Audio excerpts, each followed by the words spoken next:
I got to keep on walking. I know he's coming. Yes, he's coming. I got to keep on praying. Got to keep praying. I got to keep on believing. Must keep believing. I got to keep on walking. I am an artist, an activist, and an oral historian. I use my camera as a tool to be able to tell stories.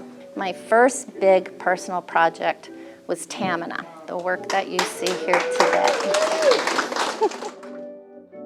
10 years ago this year, my youngest son was in junior high school, and he loved basketball, and his best friend was Jaron Chevalier. Jaron lived in this little tiny pastoral community that was such a strong contrast to the Woodlands and Chateau Woods and Shenandoah, which were just gleaming and bright and shiny and new. And then this is this little town. I don't think a single road was paved. They were mostly gravel. Maybe there's one paved road. There are a couple paved roads now. Horses were wandering freely. Beautiful live oak trees that must be hundreds of years old.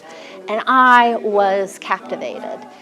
Unfortunately, some people in the Woodlands were not quite sure what they thought about Tamina, other than seeing it as this is great property to be able to put warehouses on.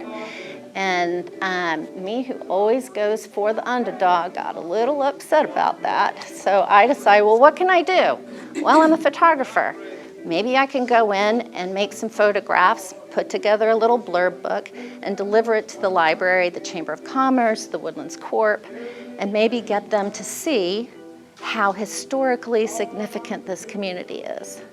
Well, that's how it started. It sort of went a little beyond that, much to all of our, not amazement, I think we all knew this is a really special community of people.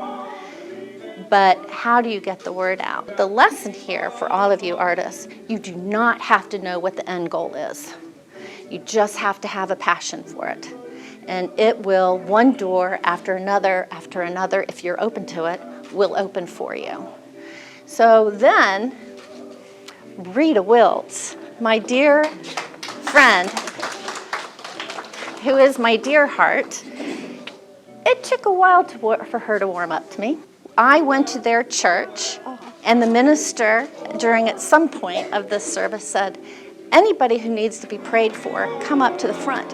She walked up to me, grabbed my hand, she said, if anybody needs to be prayed for, it's you.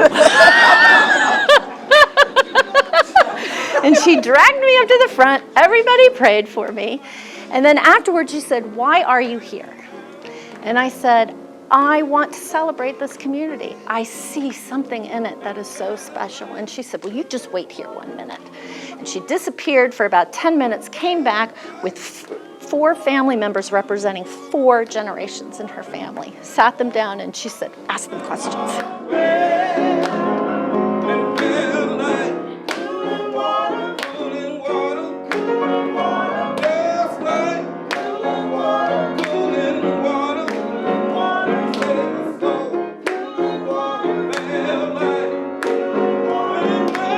So Jaron went to Oak Ridge High School, and that's where they met Marty. Her sons were doing sports with him.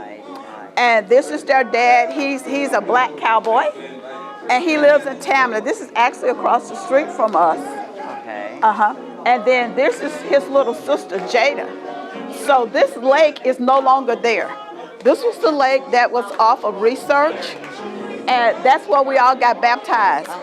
Johnny got baptized there. I got baptized there. Wanda got baptized there. I don't know, Spud. Spud, did you get baptized at in this lake right down the street?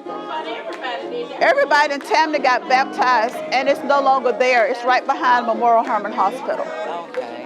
So it's no longer there, but we all got baptized there. Did they drain it, or did it just dry?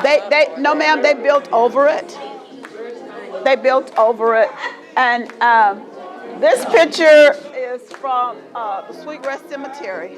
And in the Sweet Rest Cemetery, right back over here, is a plot for our Elmore Williams family.